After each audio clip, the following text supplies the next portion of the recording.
आप देख रहे हैं पुलिस वाला वेब न्यूज और मैं हूं आपके साथ कंचन। राजस्थान सरकार द्वारा हो रही डीएपी खाद की किल्लत किसान मर मर कर जिंदगी जी रहा है, जिससे सरकार अभी तक कोई ध्यान आकर्षित नहीं कर रही है।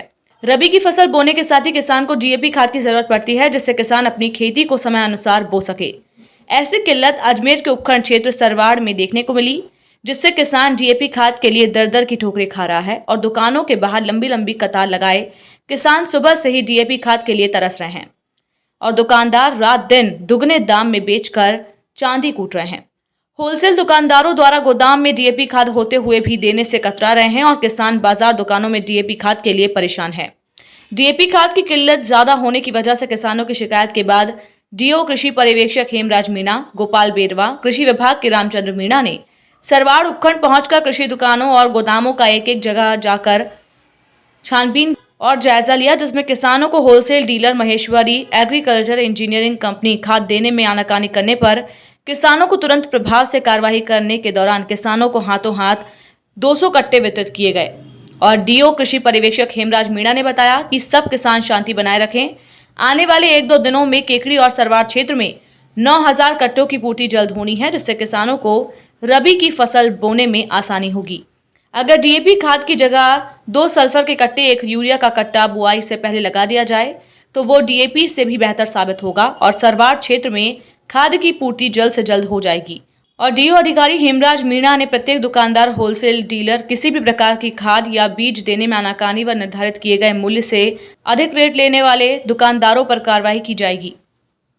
किसानों को खाद की किल्लत के लिए मेरा खास कार्रवाई से ये निवेदन है कि इफको, आईपीएल, बलवान, जितनी भी जो सहकारी समिति, अपने सहकारी समिति, कोऑपरेटिव सेक्टर की और जो प्राइवेट है उनसे लगातार डिस्ट्रीब्यूटर कंपनियों से लगातार संपर्क में है और सरकार की यही मंशा है कि समय पर काश्तकार भाइयों को डीएपी उपलब्ध कराने के लिए प्रयासरत है।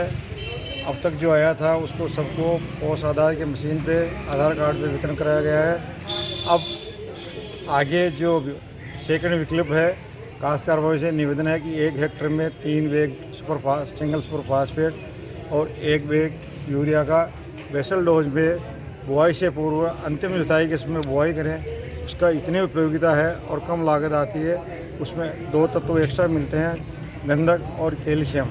तो मेरा काश्तकार भाई से निवेदन है कि डीएपी की जगह सेकंड विकल्प में सिंगल सुपर फास्फेट और यूरिया का उपयोग अधिक से अधिक करें।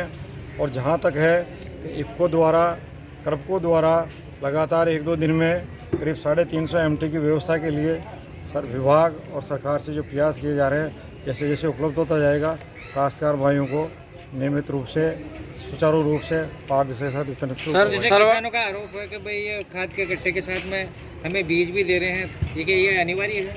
अनिवार्य नहीं है। काश्तकार भाई की अगर आवश्यकता हो तो ले सकते हैं, वरना ऐसा कोई अनिवार्य नहीं है। नहीं, जैसे अभी ये जो दुकानदार है इनकी एक ही मांग कर रहे हैं कि अगर आपको खाद का कट्टा लेना है तो ऐसा कुछ भी नहीं। हमने सारे दुकानदारों को कट्टा लेना पड़ेगा। नहीं, सारे दुकानदार इस तरह के किसानों सारे दुकानदारों को हमने पाबंद कर दिया है। ऐसा कुछ भी नहीं है। काश्तकार अपनी मर्जी हो तो ले सकता है, उसकी आवश्यकता हो तो। नहीं तो सिंगल सुपर फास्फेट और यूरिया सेकंड विकल्प है और सबसे बढ़िया है। काश्तकार भाइयों की से ज़्यादा हम कृषि पर्यवेक्षक, सहायक कृषि अधिकारी द्वारा मीटिंगों का आयोजन करवा रहे हैं। आयोजन के माध्यम से ये जानकारी दे रहे हैं कि कृषि विभाग के द्वारा यूरिया इसका सेकंड विकल्प ये है और उससे कम लागत में अधिक उत्पादन होगी और आपकी मृदा भी स्वस्थ रहेगी।